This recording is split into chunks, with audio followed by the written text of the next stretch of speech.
शुरू अल्लाह ताला के नाम से जो बड़ा मेहरबान और निहायत रहम करने वाला है। अस्सलाम वालेकुम प्यारे बच्चों, कैसे हैं आप सब लोग? मुझे यकीन है सेहतमंद और तंदुरुस्त होंगे जहाँ भी होंगे। मैं हूँ आपकी मौलमा, मेरा नाम है हिना और बच्चों हम पढ़ रहे हैं जुमात हफ्तम उर्दू की किताब में से। हमने शुरू किया है बाब हफ्तम माहौलियात, जिसका उन्वान है, और इस बाब का सबक 7.1 एक नज़म जिसका उन्वान आलूदगी आलूदगी है, हम पढ़ चुके हैं। और प्यारे बच्चों, आज इस सबक का हम आखिरी लेक्चर पढ़ेंगे। आज इस सबक को ख़त्म किया जाएगा। हमारे आज का हासिल तालुम है ज़ाब्ता मेयार के मुताबिक रस्मी व गैर रस्मी खतूत ईमेल लिखना। आज के लेक्चर में आपको सिखाया जाएगा, लेकिन हम अपने सबक का बाकायदा आगाज करने से पहले क्या करेंगे, एक छोटी सी सरगर्मी करेंगे जो एक सवाल की सूरत में आपसे पूछी जाएगी। ईमेल के बारे में आप क्या जानते हैं, अपनी मालूमात बयान करें। ईमेल क्या होती है, कैसे की जाती है, क्या आपने कभी ईमेल की है, करने में कोई मुश्किल पेश आई है, ये सारी बातें जो है आपने बतानी है जुमात को और अपने मौलम या मौलमा को। यहाँ पर वीडियो को रोकें और इस सरगर्मी को जो सवाल की सूरत में आपसे पूछी जा रही है जवाब दें। जी तो बच्चों, बहुत अच्छे अंदाज में मालूमात का इजहार किया आपने। बढ़ते हैं अब अपने आज के लेक्चर की तरफ। आज जैसे कि मैं हासिल ताल्लुम में आपको बता चुकी हूँ कि आज के लेक्चर में रस्मी व गैर रस्मी और ख़त और ईमेल लिखने का तरीका सिखाया कैसे जाएगा, मश्क किसकी करवाई जाएगी, सरगर्मियों की सूरत में। क्योंकि आज मश्क क्यों करवाई जाएगी और आपको पूरी तफसील क्यों नहीं बताई जाएगी, क्योंकि हम इस वक्त अपनी किताब मुकम्मल कर चुके हैं, मतलब आखिरी मराहिल पर है हमारी किताब। बाब हफ्तम हमने शुरू किया हुआ है, जिसका सबक 7.1 भी ख़त्म कर चुके हैं, और सब बाब अव्वल दवम सवम चहारम पंजम और शशम, यहाँ तक बहुत सारी चीज़ें आप सीख चुके हैं और अच्छी तरीके से आप ज़हन नशी भी कर चुके हैं।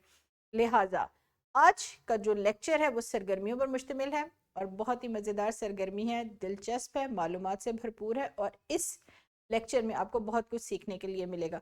दोहराई के तौर पर एक मुख्तसर सी वजाहत मैंने यहाँ पर ज़रूर लगाई है ताकि आप जान सके कि सबसे पहले ख़त लिखना आपको कौन से बाब में सिखाया गया था। बाब सिफम, उसके सबक 3.2 के लेक्चर नंबर 5 में आपको ख़त लिखने का तरीका बताया गया था, और इसमें आपको ईमेल करना भी सिखाया था मैडम राहीला ने, और उसके साथ साथ ये सारी तफसील भी आपको बताई जा चुकी है। इसके बाद यानी ये पहले जो लेक्चर आपको मुकम्मल वजाहत से बताया गया था, उसके बाद दोहराई के तौर पर भी मैंने भी कई बार आपको ख़त लिखने का तरीका बताया, ईमेल लिखना भी सिखाई, उसकी मश्क भी जुमात में करवाई, और घर के काम के तौर पर भी आपको ख़त और ईमेल करने का काम तफीज़ किया गया। अब बढ़ेंगे पे अपनी सरगर्मी की तरफ, क्योंकि इस सरगर्मी के ज़रिए आप खुद ये काम करेंगे, और मैंने बहुत बार कहा है कि जब कोई काम अमली तौर पर आप खुद करते हैं तो वो उसको ज़्यादा अच्छे तरीके से आप सीख सकते हैं, और आपके जहन में भी रहता है कि आपने इस काम को इस तरीके से किया था, तब ये मुकम्मल हुआ था। सरगर्मी है अपने हमजुमात को ख़त के बेतरतीब हिस्से लिख कर दें। ख़त के बेतरतीब हिस्से क्या है? उन्वान कहाँ पर लिखा जाता है, शुक्रिया कहाँ पर आता है, अलारस कहाँ पर आता है, बाखिदमत जनाब कहाँ पर आता है, जनाब आला कहाँ पर आता है। ये सारी जो हिस्से हैं आपने लिख कर देने हैं बेतरतीब अंदाज में अपने साथी को, जो आपके साथ बैठा हुआ है। उसके बाद वो से तरतीब देगा, आपका साथी आपको बेतरतीब हिस्से लिख कर देगा, और आपने क्या करना है, उसके बाद अपने साथी को स्मोक से महफूज रहने और एहतियाती तदाबीर के बारे में ख़त लिखने के लिए कहना है। आप भी लिखेंगे, वो भी लिखेगा। यानी पहले तो आप लोग क्या करेंगे कि जो ख़त के हिस्से हैं, बेतरतीब हिस्से हैं, उनको तरतीब देंगे। आपका साथी बेतरतीब हिस्से आपको लिख कर देगा किसी कॉपी पर, कागज़ पर, और आप उसे तरतीब देंगे और आपका साथी आप उस हिस्सों को तरतीब देगा। उसके बाद तरतीब देने के बाद आपने क्या करना है, स्मोक से की एहतियाती तदाबीर, उस पर एक ख़त लिखना है कि उससे किस तरीके से बचा जा सकता है, क्या क्या तदाबीर हम इख्तियार कर सकते हैं। और फिर आप उसके खत की जांच करेंगे और वो आपके खत की जांच करेगा, और दौरान सरगर्मी मौलम भी आपका जायजा लेंगे कि आप किस तरीके से काम कर रहे हैं। इसमें एक तो आपको अज्जा की तरतीब का पता चलेगा और इसके साथ साथ खत लिखना कि किस तरीके से आप लिख सकते हैं। अगर माहौलियाती आलूदगी के मुतल्लिक आता है, फिजाई आलूदगी के मुतल्लिक आता है, आबी आलूदगी के मुतल्लिक आता है, तो आप किस तरीके से खत लिखेंगे। यहाँ पर वीडियो को रोकें और इस काम को सर अंजाम दें। जी तो बच्चों, खत की सरगर्मी हमारी मुकम्मल हुई। खत आपने बहुत अच्छे तरीके से लिखा, अज्जा आपको याद है कि क्या उनकी तरतीब है और कितने अज्जा हैं, और खत भी आपने बहुत अच्छे लिखे हैं। इसके बाद अब हम कहाँ पर हैं? अब हम अपने सबक के दूसरे हिस्से की तरफ जाएंगे, जो कि है मश्क के सवालात। घर के काम के लिए आपको सवालात जो दिए जाएंगे वो ये है। एक तो आपको ईमेल करके आनी है। महकमा मौसमियात के डिप्टी सेक्रेटरी को ईमेल लिखें जिसमें हालिया बारिशों से होने वाले नुकसानात का जिक्र हो। ये ईमेल आप फर्जी तौर पर लिखेंगे क्योंकि डिप्टी सेक्रेटरी का आपको ईमेल एड्रेस मालूम नहीं होगा। महकमा मौसमियात के डिप्टी सेक्रेटरी का ईमेल क्या है नहीं जानते आप, क्योंकि मैं भी नहीं जानती हूँ। तो इस तरीके से आपने ये आपको ईमेल सिखाने का तरीका है कि अगर आप ईमेल करेंगे तो कैसे करेंगे।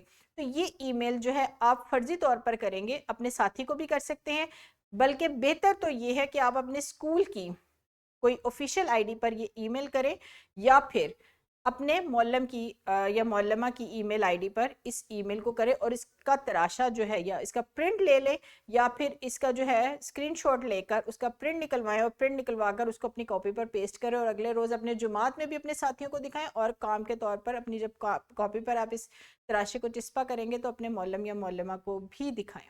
ठीक है। वैसे ईमेल एड्रेस ना मिल जाते हैं ऑफिशियल इनकी आईडी से, अगर तो आप ढूंढ सकते हैं। महकमा मौसमियात के डिप्टी सेक्रेटरी की ऑफिशियल जो आईडीज़ हैं वो आपको मिल जाएंगी, इतना मुश्किल नहीं है, क्योंकि इस वक्त जिस दौर से हम गुजर रहे हैं वहाँ पर गूगल से हम बहुत सारी चीज़ें जो है सर्च कर सकते हैं। तो अगर आप गूगल पर जाएंगे तो वहाँ पर महकमा मौसमियात के डिप्टी सेक्रेटरी की तो नहीं, लेकिन वहाँ पर बहुत सारी ऑफिशियल आईडीज़ लिखी होंगी, तो आप उनको ईमेल भी कर सकते हैं। ये एक मैंने मजाक के तौर पर कहा था कि आप जो है नहीं ढूंढ सकते, लेकिन बच्चों कोई काम भी मुश्किल नहीं है। जब हम करने निकलते हैं तो सारे रास्ते आसान होते जाते हैं। तो गूगल पे जब आप जाएंगे, क्योंकि हम ईमेल करना सीख रहे हैं ना, तो ईमेल करने का तरीका यही है कि जिस को ईमेल करनी है वहाँ पर ईमेल की जाए। तो लिहाजा आप गूगल पर जाएं, वहाँ पर सर्च करें और वहाँ पर आपको इनकी महकमा मौसमियात की ईमेल आईडीज़ मिल जाएंगी। आप उस आईडी पर अपना मसला भी बता सकते हैं कि जो बारिशें हुई हैं उससे क्या क्या नुकसानात हुए हैं। फिर जो ख़त है रस्मी या गैर रस्मी, अखबार के एडिटर के नाम पर आपने ख़त लिखना है, और वो माहौलियाती आलूदगी के आपने क्या मौजू पे लिखना है। माहौलियाती आलूदगी किस तरह जानदारों को मुतासिर कर रही है, खुसूसन स्मोक किस तरीके से। अभी हमने स्मोक के मुतालिक ही एक सरगर्मी भी की है। इसकी वजूहात और रोकथाम के लिए अवाम में शौर उजागर करने की गरज से अपने अखबार में हफ्तावार कॉलम शामिल करने का बंदोबस्त फरमाएं। आपने उनको ख़त लिखना है कि स्मोक से मुतलिक आप जो है लोगों को आगाही फराहम करें, उसके रोकथाम से मुतलिक जो है आगाही फराहम करें कि किस तरीके से। आप उनको सिर्फ ये ख़त लिखेंगे कि आप ये जो स्मोक इस वक्त हमारे मुल्क लाहौर तो जो है वो बैनुल-अक़वामी तौर पर दुनिया का आलूदा तरीन शहर जो है करार दिया जा चुका है, और पाकिस्तान के और भी बड़े शहर हैं जहाँ पर स्मोक की जो आफत है वो एक आफत के तौर पर नाजिल हुई है, क्योंकि गला ख़राब है, नज़ला है, इससे और बहुत सारी बीमारियाँ जो है वो जन्म ले रही है। तो आपने क्या करना है कि उनको कहना है कि लोगों को आगाह किया जाए कि इससे किस तरीके से बचा जा सकता है, हम क्या क्या तरीके ऐसे इख्तियार कर सकते हैं जिससे स्मोक को हम अपने अंदर जो एक जहर के तौर पर हमारे अंदर जा रहा है किस तरीके से हम उससे बच सकते हैं। और उनको ये भी कहें कि इससे मुतल्लिक आगाही का जो है इस सिलसिला आप जारी रखें, हफ्तावार कॉलम या मजमून की सूरत में अपने अखबार में शाया करें। या आप उनको ख़त लिखेंगे, किसी भी अखबार को लिख सकते हैं। अखबार के जो ये पोस्टल एड्रेसेस हैं वो अखबार जो भी आप निकालेंगे वहाँ पर दिया होता है कि इस एड्रेस पर आप अपने मशवरे, आप अपनी जो राय है वो हमें भेज सकते हैं, वहाँ से आप ये भी ले सकते हैं। और उनको ही ख़त लिखे जिस अखबार के एडिटर को आप ख़त लिख रहे हैं, और एडिटर का नाम भी वहाँ पर लिखा होता है। लिहाजा काम आपने पूरा करना है। ईमेल भी जो करनी है वो महकमा मौसमियात के ही इदारे को करनी है, और जो आपने ख़त लिखना है वो भी अखबार के। कोई फ़र्जी काम नहीं करेंगे, हम काम जो है मुकम्मल तौर पर दुरुस्त करेंगे, क्योंकि हम अपनी किताब को ख़त्म करने के मरहले तक पहुँच। ये तो हो गया आपका काम। ये सवालात दरसी किताब की मश्क का हिस्सा है, वहाँ से आप लोग लिख सकते हैं, स्क्रीन पर भी आपको नज़र आ रहे हैं। ये काम आपका घर के तौर पर आपको मौलम या मौलमा तफीज़ करेंगे, और आप इसको बहुत अच्छे तरीके से करके लेकर आएंगे और मुकम्मल तौर पर करके लेकर आएंगे, मुझे पूरी उम्मीद है। इसके साथ साथ आपको एक वर्कशीट भी दी जाएगी। वर्कशीट में आपने छोटे भाई के नाम पर खत लिखना है। और छोटे भाई के नाम पर खत क्या है, रस्मी खत है या गैर रस्मी खत है? आवाज नहीं आई मुझे। छोटे भाई के नाम जो खत है वो गैर रस्मी खत है, क्योंकि ये हम अपने जो अजीज़ व अकारब को, रिश्तेदारों को, दोस्त अहबाब को खत लिखते हैं, वो गैर रस्मी खतूत कहलाते हैं। अच्छा, उसमें आपने उसको क्या कहना है कि वो आलूदगी से महफूज रहने और अपनी सेहत का ख्याल रखने की उसको हदायत करनी है। आपने ख़त लिखना है, अज्जा की तरतीब का बहुत सा ख्याल रखना है, और ये काम भी आप घर से करके लेकर आएंगे। वर्कशीट डिस्क्रिप्शन में मौजूद है, वहाँ से डाउनलोड की जा सकती है। और यहाँ पर हमारा लेक्चर हुआ ख़त्म। कैसे लगा आपको आज का लेक्चर? उम्मीद है पसंद आया होगा, क्योंकि आज का लेक्चर जो है हमारी जो आज की मौजूदा सूरत हाल है उससे मुतलिक है। क्योंकि हम आलूदगी से बहुत ज़्यादा मुतासिर हो रहे हैं। मुल्क पाकिस्तान के बड़े शहरों के लोग जो है ट्रैफिक के धुएं, शोर शराबे से और ये जो गर्दो गुबार है उससे बहुत ज़्यादा मुतासिर हो रहे हैं। क्यों? क्योंकि हमारे मुल्क की आबादी बढ़ती जा रही है और हमने दरख्त, पौधे, फल फूल जो है अपनी ज़मीन से ख़त्म करने शुरू कर दिए। इससे बारिशें कम होती हैं, फ़िज़ा में आलूदगी ज़्यादा फैलती है, गर्दो गुबार बढ़ता है, जो बहुत सारी बीमारियों का सबब बनता है।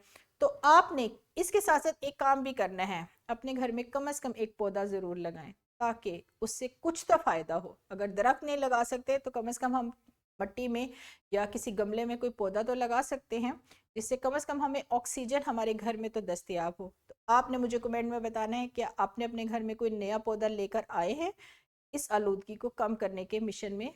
सब साथ देंगे तभी आलूदगी ख़त्म हो सकती है। यहाँ पर मेरा लेक्चर हुआ ख़त्म। अपना बहुत सारा ख्याल रखिएगा और कमेंट में मुझे जवाब भी ज़रूर दीजिएगा। इजाज़त दीजिए। शुक्रिया। खुदा हाफिज़।